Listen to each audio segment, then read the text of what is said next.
I don't care if he's pooped his pants.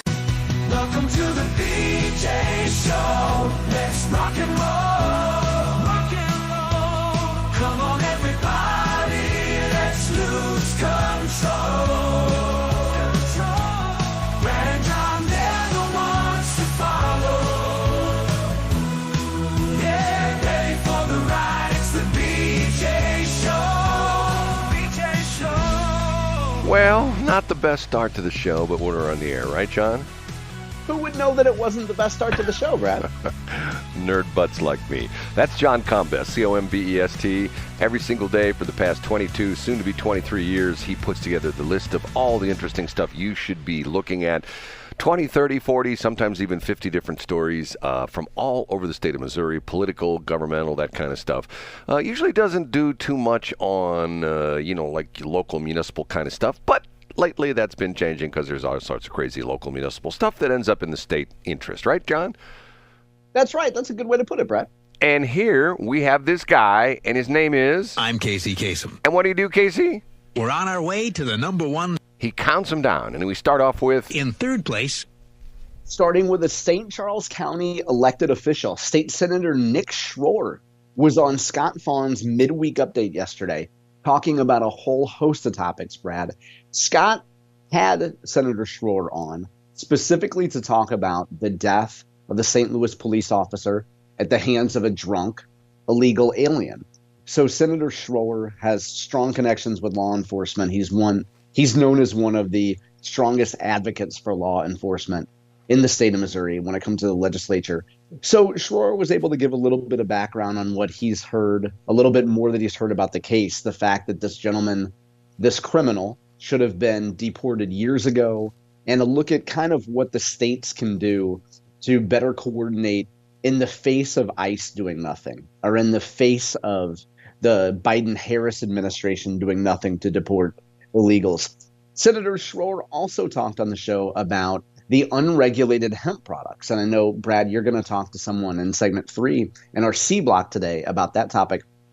But Senator Schroer talked about the unregulated hemp products, kind of the problems that they have brought to his constituents in St. Charles County. And then he also touched on Director of the Missouri Department of Commerce, Flora Lindley Myers, and her championing of DEI initiatives in the state of Missouri. And Senator Schroer, in fact, pointed out that he certainly would not vote to confirm Director Flora Lindley Myers next year if Mike Kehoe makes the mistake of bringing Flora Lindley Myers back in the next administration. So have a link to that up today. And as usual, I have all the timestamps for the different segments. You know, the illegal immigrant, and we have to use allegedly, who killed the St. Louis police officer, he lives in Nick Schroer's district. Did you know that? Yeah, he's in St. Peter's, yeah. Right. And Nick talks a little bit about that, too. And if Nick would have been doing his job, he would have already been deported. There should be at least a dozen Nick Schroers running around and chasing down illegals. Jokes aside, Schroer pointed out the fact that Scott Fawn's publication, I believe it was back in either 2019, maybe 2020, pointed out the number of St. Charles County contractors that employed illegal aliens. And in fact, I guess there was a case where once an illegal immigrant from Mexico fell off scaffolding and just essentially got dropped off at a St. Charles County hospital. So, Nick and certainly the Missouri Times have been on top of this for a long time. Yeah, but what's Nick doing about it? Talk is one thing. Come on, Nick, step up, go hunt those people down, go put them on a plane, send them back where they came from, right? Come on, Nick. Yeah, and that's, that was Senator Schroer's point, Brad, is that apparently as Schroer describes it, there's a bill in Texas called SB 4 that involves the powers of states to actually be able to deport. And so, yeah, Brad, I would suggest you actually listen to the interview and see what Nick has to say. No, but you're saying he's saying these things. I'm saying I want action. I don't want somebody, for example, you got, Kamala Harris who's talking about this, and you got Donald Trump who's talking about that, okay? If they're really good presidential material, they're going to go over there and they're going to grab these, Middle Eastern people by the nape of the neck and go, look, knock it off, or I'm going to beat your head in, and then come back. I see. You want so because you're a disciple of that whole Herb Keller thing from Southwest Airlines, like how he would do the photo ops on holidays for PR to sucker people like Brad Hildebrand in, and lift up 4 bags of luggage and then be on his way. No. You would rather, Brad. What you're saying is you would rather have somebody like go to the border and maybe hide in a swim cap. And when the wetbacks cross over the Rio Grande, like grab them and throw them back or something like that? That's what you're saying, right? No, not at all. I'm saying, Nick, once again, there is an illegal immigrant problem in St. Charles County, okay? And I do believe this guy who, once again, allegedly killed the St. Louis City police officer. Well, I think the officer's dead, but go ahead. Okay, well, you can't say, journalistically. Okay, I can. You ahead. Can because you don't care, but journalistically you have to say allegedly because of the fact that it hasn't been proven in court yet. So that's the caveat. Okay, Nick's talking, but instead of being on Scott's show, he should be riding shotgun with the St. Charles County Sheriff's Office or the police department or the whatever and knocking on doors. Hey, there are the illegal immigrants in here. Come on, you're coming with me. Put them in the car, drive them down 70, put them on an airplane, get them out of the country. I mean, come on. Yeah, and you know what? On Scott's show, Brad, and I have the timestamps up, Scott talks, maybe I should have mentioned this, Nick talks about the law that will hopefully allow the Nick Schroers of the world to do that, right? But it's all talk, John. That Nick guy's all talk. I mean, what's that song? Little less talk, a lot more action. Little less what is it? Who's that? The Fabulous Thunderbirds or something like that? You know what I'm talking about? Yeah, it was something like that, Brad. Now, Brad, do you think any of your emotion here has to do with your other imaginary beef with Nick Schroer? What now? My imaginary beef with Nick Schroer? What are you talking about? We've disproven 2 of your imaginary beefs and proven that they didn't actually exist. And if I recall correctly, you have some sort of imaginary beef with Nick Schroer. No, he's my buddy. Him and Hey, Brad, who is everybody's buddy? Who's that? St. Louis Mayor Tashara Jones. Let's move into that. Well, let's talk about Nick some more. Come on, I want to talk about Nick some more. Up a notch to number 2. Some good news, a silver lining in the city of St. Louis as it comes to the Renaissance, Brad. We have 2 big moves that just took place yesterday. The first one is, regrettably, the superintendent of the St. Louis Public Schools, Miss Keisha Scarlett, has been dismissed. Now, don't cry for Keisha, because at some point, Brad, if she chooses to protest this firing, she can be paid with leave. She could be on leave with pay through the end of October. So that's not too shabby while she makes her case. Also gives her a little bit of time to move on to a new job. Her deputy, the woman that she recruited to come with her to St. Louis, a woman named Millicent Borishade, will move into the top spot. Now, Millicent isn't technically certified by the Department of Elementary and Secondary Education, so DESE has to technically certify her. I guess there's some paperwork you have to do to be a superintendent or an administrator. But the good news is, Brad, maybe we as regional residents can put the whole St. Louis public school troubles behind us because Millicent will be in control and Miss Scarlett will be on her way. Now, we can revisit that in 1 second, Brad. The second piece I would just highlight is that the St. Louis Development Corporation, which has been giving out millions and millions in pandemic grants, has sworn that mistakes were made after Austin Hughley and the Post-Dispatch uncovered all these allegedly sham grants given out to urban entrepreneurs. The head of the St. Louis Development Corporation has said that mistakes were made, but now, attributing it to the investigative reporting, but now the Development Corporation, Brad, will double-check applications. You heard that right. Before, they were only single-checking applications. And according to this gentleman, Richardson, from the St. Louis Development Corporation, thanks to the Post-Dispatch reporting, they're going to go back, and the Development Corporation is going to officially double-check every application, Brad. So, people like me have been a little cynical. But now we know grants are going to get double-checked, and that Keisha Scarlett's hand-picked crony will take Keisha's spot leading St. Louis Public Schools. Call it a renaissance, Brad. Call it whatever you want to call it, but I think it's good news. John, I've heard a rumor, And just like the rumor I heard of Bill Eigel moving to California or Texas, and once again, we've tried to call him and he won't return their calls. And you said it was Florida or Texas. Now it's California? No, I'm scared. I'm sorry, you're correct. Yeah, California, Okay, excuse me, Texas and Florida. Okay. There's a rumor, unsubstantiated, that Nick Schroer is going to team up with Keisha Scarlett, and together they're going to go and drive around in St. Charles County and get a bunch of illegal aliens. Now, what's interesting, what you don't really realize is what Nick realizes is that Keisha Scarlett has a bunch of her friends in Seattle who are expert at detecting illegal immigrants, and she's going to bring them in, and together they're going to form a band of illegal immigrant hunters, and there's going to be a new reality show of Nick Schroer, Keisha Scarlett, and a bunch of the Seattle, immigrant hunters going around St. Charles County and rounding up these scofflaws and driving them down 70 and putting them on planes. Brad, first of all, you should have broken this on westplex.news. You shouldn't have just broken this on this show, because I think it's big enough for westplex.news. Secondly, I love the idea of a web series. Now, I hope that this doesn't end up in 9 months with a little mulatto baby running around St. Charles County. But Brad, whatever happens, happens. You know what they say, what happens in St. Charles County stays in St. Charles County. Okay, and last but not least, The number one. A blast from the past for longtime St. Louis political observers. Dick Gephardt was in the news, Brad. And that is unfortunately because Boeing is cutting off its lobbyist services. With Boeing apparently employs at least 12 lobbying groups in Washington, D.C. to do their federal lobbying. And this piece is brought to us by Joe Holloman of the Post-Dispatch. And Dick Gephardt's group was one of the contract lobbyists that was used by Boeing to lobby for, Boeing's priorities on Capitol Hill.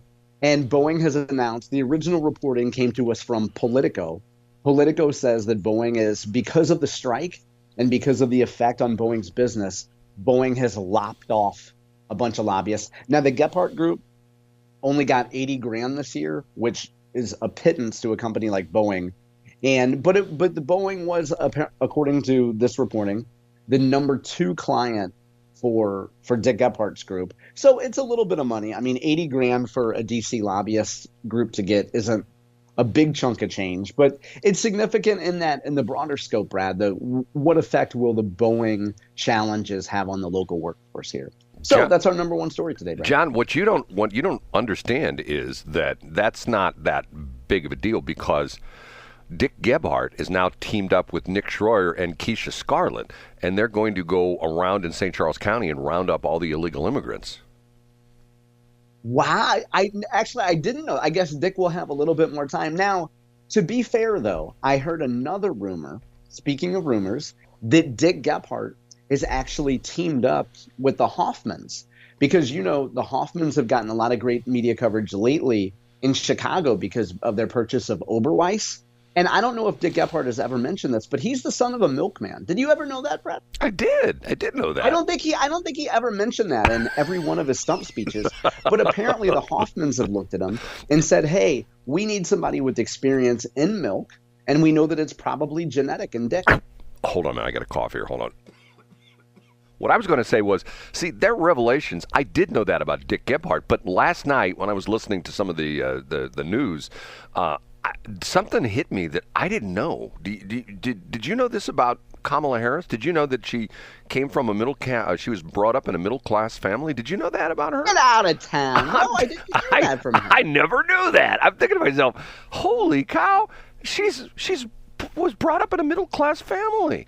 I mean, now, some people would say, I guess we're supposed to assume, because she emphasizes that all the time, we're supposed to assume that, like, she was born with a silver spoon in her mouth. But Willie Brown said he checked Kamala's mouth, and she wasn't born with anything in that mouth. In fact, at least not when she was in her prime in her early 20s, Now, she hit the wall and eventually dumped her, which is probably a good choice. That's interesting. Anyway, shout out to Willie Brown. You hear some of these national talk shows, and they're playing all these clips of her not that long ago, like 2018, 2019. Yes, I would absolutely positively stop fracking. And I mean, it's like, some point is like, talking about doing a 180, And what's crazy is, Nobody cares. Nobody cares. Nobody cares. I mean, the Brad. polls. Nobody cares at all. The polls are just the same. It's half. It doesn't matter. It's like half for Trump, half for her. And somebody moves ahead, a quarter point. Oh my God, Kamala's ahead a quarter point in Pennsylvania, but Trump's up 3/4 a point in Arizona. It's like, who cares anymore? I mean, shut up. It would be kind of like looking at the poll numbers for Pepsi versus Coke before you got on the air yesterday in B block, and endorsed wholeheartedly Nitro Pepsi, Brad. Matter of fact, I still have that empty can sitting right here. It was good. It was good. Now, here's what's interesting, okay? I put a page of that. See, this is why she's the smartest woman in the world. I put a page of that, or picture of that, up on my Facebook page. And let me find this right here. I just put a picture of it, and I just put a little title on it. Says, all I put was, infused with nitrogen, ? And a picture of the can. Now, the smartest woman in the world makes the comment, and this is what's interesting. This is why she is the smartest woman in the world. This is her comment on my picture. Nitro Pepsi Vanilla smells almost like a candy store, sugary and sweet, and the taste is notably smoother than regular Pepsi, as if the fizz and bubbles have all been kneaded out of the drink. Man, she can talk. Pepsi promised a, quote, nitrogen-infused cola that's actually softer than a soft drink, and well, that's what you got. That is the critique of the smartest woman in the world. Now you know why she is the smartest woman in the world.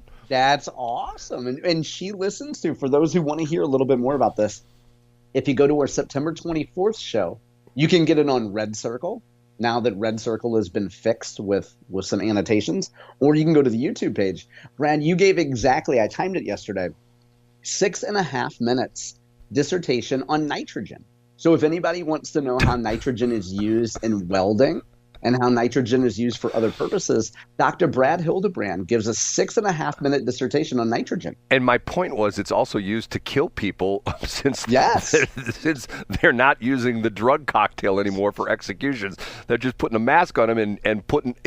See, what's fascinating about this is that, I get to be nerdy about this, but there's so many crazy things in our daily life that people just don't realize what's going on. You know what I'm saying? I mean, so many things that like one of the things I bring up about nitrogen, I'm glad you brought that up, because one of the things I did not mention was there was a big trend about 6, 7, 8 years ago that you should replace the air in your tires with nitrogen. As a matter of fact, if you went to... Why? Well, a couple different reasons. First off, nitrogen is, and I don't want to get like super nerdy on this, but nitrogen, the molecular structure of it is different, and it does not essentially permeate the rubber of the tire as easily as air. So in other words, if you put nitrogen in your tires, the pressure is going to stay stable for a long time, longer than air. The most important reason is nitrogen is not affected by temperature. And if you look at your tires, they always say, they say like, maximum air pressure, or they say whatever the tire pressure is, it says like 35 pounds PSI cold.